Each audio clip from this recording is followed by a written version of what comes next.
The Galactic Naval Academy's crown jewel wasn't its pristine marble halls or its library containing the collected wisdom of 47 civilizations. No, it was a hulking metal monstrosity in sub-basement level 9 that the staff lovingly called the Mind Melter 3000.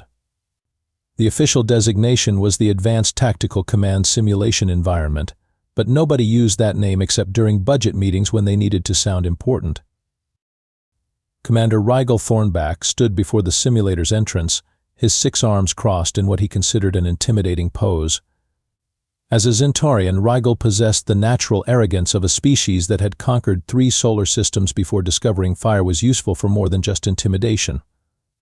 His chitinous exoskeleton gleamed under the harsh fluorescent lights, and his compound eyes sparkled with the kind of malicious joy usually reserved for tax auditors and parking enforcement officers. "Behold," Thornback announced to his assembled staff of trembling junior officers, "the pinnacle of military training technology. A device so sophisticated, so ruthlessly efficient, that it maintains a 97% failure rate among the galaxy's finest military minds." The Mind Melter 3000 didn't look particularly impressive from the outside. It resembled an oversized washing machine that had been decorated by someone with commitment issues and a welding torch. But Thornback knew better. Inside that unassuming shell lay the most comprehensive military simulation ever devised, capable of generating scenarios so complex that seasoned admirals wept openly after experiencing them. The simulator's reputation was legendary. Cadets from the proud warrior race of Bellicose Prime, known for wrestling supernovas in their spare time, emerged from the basic difficulty setting requiring intensive therapy and comfort animals. The crystalline intellectuals of Brainiac 7, who could calculate the trajectory of every particle in a nebula while composing symphonies, but had collectively declared the intermediate setting a crime against logic itself. As for the expert mode, well, nobody talked about expert mode. The 3 beings who had attempted it were currently residing in the Academy's extended care facility, spending their days painting watercolors of peaceful meadows and flinching whenever someone mentioned the word strategy. But today was special. Today, Thornback was going to prove once and for all that humans, those soft, illogical creatures from that backwater planet called Earth, were fundamentally inferior to every other sentient species in the galaxy. The human delegation had been making noise about joining the Galactic Defense Force, and Thornback intended to crush their delusions of adequacy. The perfect test subject had presented himself that morning in the form of Jake Martinez, a maintenance technician who had been assigned to repair the simulator's coffee dispenser. Jake was, by Thornback's estimation, the most average human specimen imaginable. Medium height, medium build, wearing a jumpsuit that had seen better decades and carrying a toolbox that looked like it had survived several small wars. "Mr. Martinez," Thornback had announced with barely contained glee, "I have a proposition for you." Jake looked up from the coffee machine he was fixing, a device that seemed to be held together by spite and electrical tape. "Yeah? Let me guess, you want me to fix something else that's broken?" "In a manner of speaking, yes. I want you to attempt our basic training simulation, just to see how your species performs under pressure." Jake shrugged, wiping his hands on his jumpsuit. "Sure, I guess. How long does it take? I've got 17 more coffee machines to fix today, and the one in the dean's office makes sounds like a dying whale." Thornback's mandibles clicked in what passed for a smile among his kind. He had wagered his entire career on this moment. Every Zentaurian in the Academy command structure had placed bets on how quickly the human would break. The smart money was on 12 minutes. "Oh, don't worry about the time," Thornback said, his voice dripping with false sympathy. "I'm sure you'll find it quite manageable." Jake stepped into the simulator pod, which immediately sealed with a hiss that sounded vaguely ominous. The interior was surprisingly spacious, filled with enough blinking lights and incomprehensible displays to make a disco ball jealous. He settled into the command chair, which adjusted itself with several mechanical whirs and a sound like a cat being strangled. "Welcome, meat-based life form, to your inevitable humiliation," announced a voice that managed to sound both cheerfully British and deeply disappointed in existence itself. I am Professor Killjoy, your simulation guide and future therapist recommendation service. Charming, Jake muttered, poking at a control panel that immediately responded by displaying what appeared to be a three-dimensional map of someone's digestive system. I was expecting something more like a video game, less like a medical exam. Oh, this is so much better than a game, Professor Killjoy continued with the enthusiasm of someone describing a root canal. You will be commanding the 73rd Galactic Defense Fleet through 7 increasingly impossible scenarios designed to test every aspect of military leadership, strategic thinking, and psychological resilience. The average completion time is 14 hours for basic difficulty, assuming the participant doesn't require sedation. The simulation environment materialized around Jake, transforming the pod into the bridge of a massive starship. Crew members, clearly computer-generated but impressively detailed, bustled about pressing buttons and looking important.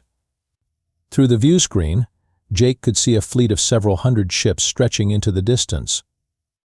Your first challenge, Professor Killjoy announced with poorly concealed delight, is navigating the Corvanian asteroid field while maintaining fleet integrity and arrival schedule. This sector contains approximately 47 million asteroids, 17 black hole anomalies, and 3 highly territorial space dragons. Standard protocol requires a minimum of 4 hours for careful route plotting and risk assessment. Jake studied the tactical display for about 30 seconds, then began entering commands. Right. So we need to get from point A to point B without turning into space debris. Got it. But surely you're not going to attempt navigation without proper analysis, Professor Killjoy sputtered. The mathematical calculations alone require advanced quantum processing and at least 6 different contingency plans. Yeah, but I've driven through downtown Los Angeles during rush hour, Jake replied, plotting a course that made the computer emit several alarmed beeping sounds. This is basically aggressive parking with bigger vehicles. What happened next would be discussed in military academies across the galaxy for generations. Jake treated the asteroid field like a particularly crowded highway, using techniques that seemed to violate several laws of physics and most concepts of common sense. He guided the fleet through gaps that shouldn't have existed, around obstacles that weren't supposed to be navigable, and past the space dragons by playing Earth music at them through the communication systems. Why are they not attacking? Professor Killjoy demanded as the dragons began performing what appeared to be a synchronized dance routine to a song called Sweet Caroline. Dragons are basically big cats, Jake explained, accepting congratulations from his simulated crew. Play them the right music, and they'll purr instead of trying to eat you. My ex-girlfriend had 17 cats. Same principle. Well, 12 minutes and 37 seconds after beginning the scenario, Jake's fleet emerged from the asteroid field completely intact, 3 hours ahead of schedule, and somehow with 4 fewer ships than they started with. Where did those ships go? Professor Killjoy asked weakly. I sent them back to help the dragons organize their dance competition, Jake said. They seemed really into it, and honestly, they were just slowing down the rest of the fleet anyway. In the observation deck above the simulator, Commander Thornback felt something cold and unpleasant settle in his digestive system. It might have been dread. It was probably dread. Load Scenario 2, he ordered through gritted mandibles. Scenario 2 materialized as the bridge of a diplomatic station orbiting a planet that looked like someone had tried to wrap a disco ball using industrial waste. Jake found himself facing a holographic display showing 3 identical robots, each the size of a small building and possessing the general demeanor of customer service representatives who had been denied their lunch breaks. Greetings, Organic Waste announced the first robot in a tone that suggested it would rather be literally anywhere else in the universe. We are the triumvirate of inevitable doom. We have come to discuss the terms of your species' voluntary extinction. Professor Killjoy's voice crackled through the speakers with barely contained excitement. The mechanical hegemony has demanded humanity's complete surrender and integration into their collective consciousness. You must negotiate a peaceful resolution while maintaining your species' independence. Previous attempts have resulted in 17 wars and the complete sterilization of 4 solar systems. Jake studied the robots for a moment, then activated the communication channel.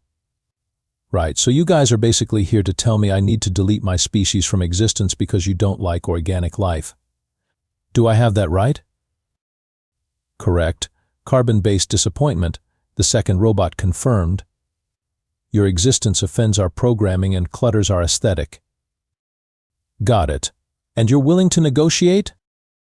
We are programmed to appear reasonable before implementing total annihilation, the third robot added helpfully. Jake leaned back in his chair and rubbed his temples. Okay, this is just like dealing with the cable company. Let me try something. He cleared his throat and adopted the tone of someone who had spent years navigating automated phone systems. I understand your concerns, and I want to help resolve this situation. However, I'm going to need to speak with your supervisor. The robots paused, their optical sensors flickering. Our supervisor? Yeah, the guy in charge. The one who actually has the authority to make decisions. Because you three are clearly just middle management.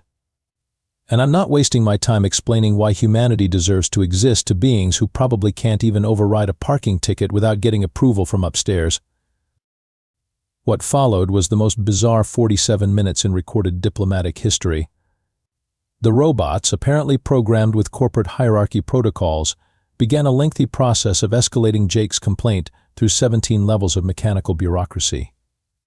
By the time they reached the overmind of infinite processing, Jake had convinced the entire mechanical hegemony that humans were actually a customer service success story and should be preserved as an example of effective conflict resolution. Scenario 3 dropped Jake into the middle of a galactic pandemic, where he was expected to manage supply chains while entire species were turning purple and speaking only in haikus. His solution involved treating the crisis like a really complicated restaurant kitchen during dinner rush, and somehow resulted in not only curing the plague but also establishing the galaxy's first interspecies poetry appreciation society. Scenario 4 presented him with a time paradox warfare situation where enemy forces were attacking from 17 different timelines simultaneously. Jake resolved it by treating the temporal anomalies like a really complicated family reunion and establishing a rotating schedule for which timeline got to be the real one on which days of the week. In the observation deck, Dr. Penelope Wrench had arrived and was taking notes on a clipboard while occasionally glancing at Commander Thornback, who had begun making small whimpering sounds. "This is impossible," Thornback muttered, his compound eyes twitching. "He's solving universal-level crises like they're minor inconveniences. How is he doing this?" Dr. Wrench, a telepathic counselor from the peaceful planet of Empathia, adjusted her wire-rimmed glasses and made another note. "From what I can observe, Mr. Martinez appears to be treating each scenario as a variation of common Earth social situations. His solutions aren't based on military theory or advanced strategic thinking.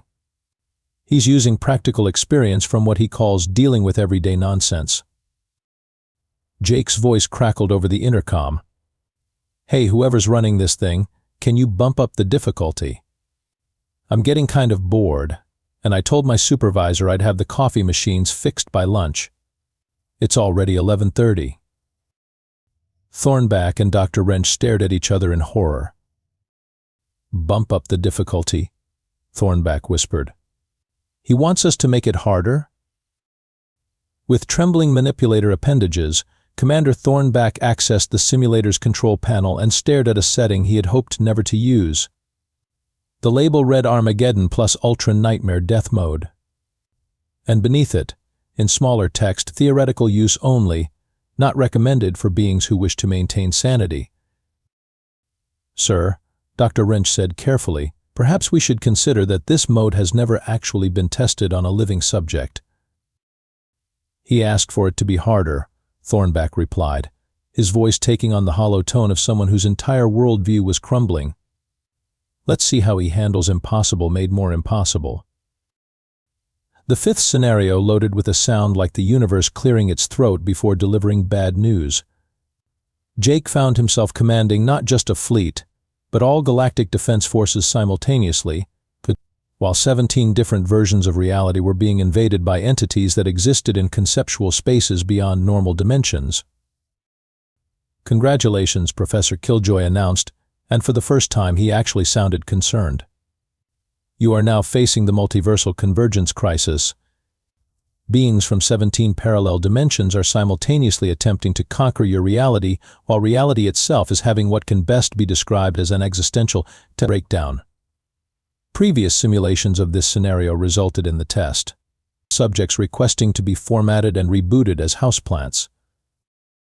Jake looked at the tactical display, which resembled a three-dimensional migraine having an argument with a geometry textbook. "Right. So basically I've got 17 different groups of interdimensional jerks trying to move into my neighborhood without permission, and reality is having a midlife crisis. This is like that time all my ex-girlfriends showed up to the same family barbecue." What Jake did next would be studied by xenopsychologists for centuries. He opened communication channels with each invading dimension and began conducting what appeared to be group therapy sessions for conceptual entities. Using a combination of pop culture references, basic conflict resolution, and what he called the universal language of complaining about your problems, Jake convinced the invaders that they didn't actually want to conquer reality, they just needed better hobbies. "You see. He explained to an entity that existed as pure mathematics with anger management issues. "You're not really angry about our dimension existing. You're angry because you've been stuck in a reality where everything is equations and nobody appreciates you for who you are as a person. Have you considered taking up pottery?" Somehow this worked. By the end of the scenario, the multiversal convergence crisis had transformed into the multiversal cultural exchange program, with each dimension agreeing to share their unique perspectives on existence while respecting everyone else's right to exist in their own preferred form of reality. Scenario 6 involved managing the galactic economy while everyone had been cursed to speak only in riddles and interpretive dance. Jake solved it by implementing what he called the universal translator of common sense, and establishing a basic principle that if you couldn't explain your economic policy to a 5-year-old using finger puppets, it was probably unnecessarily complicated. In the observation deck, Dr. Wrench was writing so quickly that her pen was smoking, while Commander Thornback had begun rocking back and forth while muttering something about the coffee machines and how was I supposed to know. Dr. Wrench, Thornback said weakly, "In your professional opinion, is it possible that we have been fundamentally wrong about everything we thought we knew about military strategy, leadership, and the basic nature of problem solving?" Dr. Wrench looked up from her notes where she had been writing the phrase "entire galactic military doctrine may need revision" in increasingly large letters. "Commander, I think we may need to consider the possibility that what we call advanced military thinking is actually just overthinking basic social interactions on a cosmic scale." Jake's voice crackled over the intercom again. "Okay, that was pretty fun, but seriously, I need to get back to work soon. My boss gets cranky when the coffee machines are broken, and cranky bosses are way scarier than interdimensional invasions. Can we maybe wrap this up with something challenging?"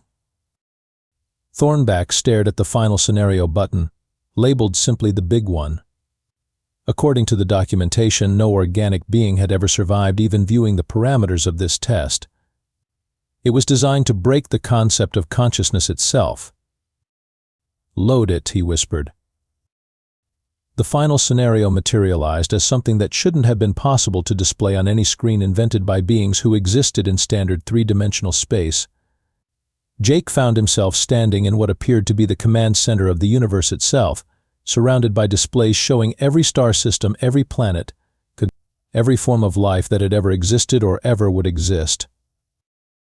Professor Killjoy's voice came through the speakers, but now it sounded tired, almost defeated. "Jake Martinez of Earth, you now face the ultimate test. The Entropy Collective, a force that has successfully destroyed 17 entire civilizations, including 3 that existed outside of time itself, has arrived to consume all existence. You have command of literally everything that exists.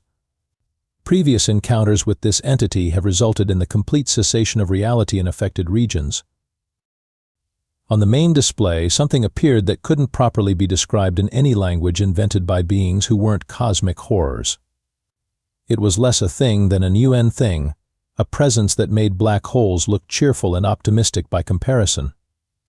This was the Entropy Collective, and it had come to turn the universe into a very large, very empty room. Greetings, temporary arrangement of matter. The entity communicated in a voice that sounded like the concept of despair learning to speak. We are here to return all existence to its proper state of non-existence. Resistance will be incorporated into our campaign of universal dissolution. Jake studied the display for a moment, then did something that had never occurred to any military strategist in galactic history. He opened a standard communication channel and said, "Hi there. You know, you sound really stressed out. Are you doing okay?" The Entropy Collective paused, which was approximately as likely as gravity deciding to take a coffee break. What? I mean, going around destroying entire realities sounds like really exhausting work, Jake continued, settling into his command chair like he was about to have a chat with a neighbor over the fence. When's the last time you took a vacation? Did something nice for yourself? Because honestly, you sound like my old manager at the hardware store after inventory week. What followed was the most unprecedented conversation in the history of existence. Jake treated the universe-ending cosmic horror like a difficult coworker who was having a bad day and just needed someone to listen. He used standard conflict resolution techniques, the kind taught in basic management seminars across Earth, to address the existential concerns of a being that existed to unmake reality itself. The thing is, Jake explained, you're not really angry about the universe existing. You're angry about your job. I get it, man. You've been doing the same thing for eons, nobody appreciates your work, and you probably haven't had a performance review since the last Big Bang. That's got to be frustrating. Incredibly, impossibly, the Entropy Collective began to open up about its feelings. It turned out that cosmic horror entities had surprisingly relatable workplace concerns, including lack of recognition, unclear job expectations, and difficulty maintaining work-life balance when your work involved consuming the concept of existence itself.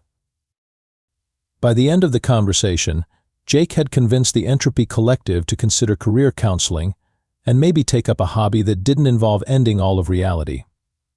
The entity decided to try its hand at cosmic gardening instead, using its reality-altering powers to grow pocket universes filled with really impressive flowers. How? Professor Killjoy whispered, his artificial intelligence apparently experiencing something resembling an existential crisis. How did you solve the unsolvable scenario by treating universal annihilation like a human resources issue? Jake shrugged, standing up from the command chair as the simulation began to dissolve around him. Look, I've been fixing broken things for 15 years, and I've learned that most problems aren't actually complicated. They just seem complicated because people overthink them. Whether it's a coffee machine or a cosmic horror, usually something's just not working the way it's supposed to. And you need to figure out what that something is. The simulation pod opened with a cheerful ding, and Jake stepped out to find Commander Thornback and Dr. Wrench staring at him like he had just casually explained how to reverse entropy while juggling. Besides, Jake added, checking his watch, I wasn't even military trained or anything. I just have experience dealing with Earth bureaucracy, family dynamics, and customer service. Compared to trying to get a refund from the cable company, interdimensional warfare is pretty straightforward. Commander Thornback made a sound like a deflating balloon mixed with the dying gasp of his career. The emergency meeting of the Galactic Naval Academy's senior staff was, by all accounts, the most surreal gathering in the institution's 400-year history. Representatives from 47 different species sat around a conference table that had been hastily expanded to accommodate various forms of life, with all of them staring at a maintenance technician who was currently explaining interdimensional conflict resolution while eating a sandwich. So basically, Jake continued, taking a bite of what appeared to be peanut butter and something that might have been jelly if jelly were purple and glowed slightly. Most of your military scenarios are just regular social problems scaled up to cosmic proportions. The trick is to scale your solutions down to human proportions first, then scale them back up. Dean Cornelius Baxworth, a dignified academician whose species had invented formal education before developing agriculture, cleared his throat. Mr. Martinez, in 3 hours and 17 minutes, you solved 7 scenarios that were specifically designed to be unsolvable. The combined processing power of our most advanced strategic computers has been analyzing your methods for 6 hours, and their conclusion is, and I quote, "We give up." This makes no sense. It makes perfect sense, Jake replied. You just have to stop thinking like everything's a military problem and start thinking like everything's a people problem. Even cosmic horrors have feelings, apparently. Commander Thornback, who had been demoted to Assistant Deputy Undersecretary of Janitorial Coordination, was now technically Jake's subordinate. The irony was so thick you could cut it with a butter knife and serve it at parties. But the mathematical calculations, he whimpered, the strategic analyses, the tactical frameworks we've spent centuries developing. Yeah, about that, Jake said, finishing his sandwich. I think you might have been overthinking things just a little bit, like by several orders of magnitude. Dr. Penelope Wrench had filled 17 notebooks with observations and was currently working on her 18th. She had also started a therapy practice specializing in what she called cognitive reality adjustment for non-human species, which was already booked solid through the next decade. The implications are staggering, Dr. Wrench announced to the assembly. If Mr. Martinez's approach is correct, it suggests that what we call advanced military strategy is actually just basic social interaction complicated by assumptions about conflict escalation. In layman's terms, Jake translated, you are all trying to solve word problems by inventing new kinds of math instead of just reading the word problem. The Academy's response to Jake's accidental demonstration was swift and comprehensive. The Mind Melter 3000 was renamed the Jake Martinez Humility Experience and was now used exclusively to teach alien cadets about human problem-solving approaches. The basic lesson plan consisted of showing students how to treat galaxy-threatening crises like particularly challenging customer service calls. Jake himself became accidentally famous throughout the known galaxy as the Maintenance Miracle, though he preferred his original job title. The Academy had offered him a position as Chief Strategic Advisor, which he politely declined because the coffee machine still needed fixing, and honestly, that seemed more important. The thing is, Jake explained to a reporter from Galactic Military Weekly, most problems aren't actually as complicated as people make them out to be. Whether you're fixing a coffee machine that won't stop making sounds like a dying whale, or negotiating with interdimensional entities who want to delete reality, the process is pretty much the same. Figure out what's actually wrong, treat everyone involved like they're reasonable people having a bad day, and try not to overthink it. The final twist came 3 weeks later when Jake casually mentioned to Dr. Wrench that he hadn't realized the simulator was actually a test until about halfway through the 4th scenario. I thought it was just really elaborate diagnostic software for checking the simulation systems, he admitted. I was wondering why the error messages were so creative. This revelation sent several faculty members back to Dr. Wrench's therapy sessions, but it did explain why Jake had approached each scenario with the methodical patience of someone troubleshooting a particularly stubborn piece of equipment rather than the desperate urgency of someone facing universal annihilation. The Galactic Naval Academy eventually adopted Jake's approach as their core curriculum, teaching students to treat military strategy as advanced social work with bigger explosions. Graduation rates improved by 340%, and the average therapy requirements for graduates dropped to 0, mostly because the new approach didn't involve traumatizing students with impossible scenarios. Commander Thornback, now reporting to Jake for his janitorial duties, had developed what Dr. Wrench classified as a healthy respect for the unexpected wisdom of practical experience. He spent his days mopping floors and occasionally asking Jake for advice on dealing with difficult cleaning situations, but which Jake provided with the same patient competence he applied to everything else. And the coffee machines? They all worked perfectly now, because as Jake had learned over the years, most problems really aren't that complicated once you stop assuming they have to be.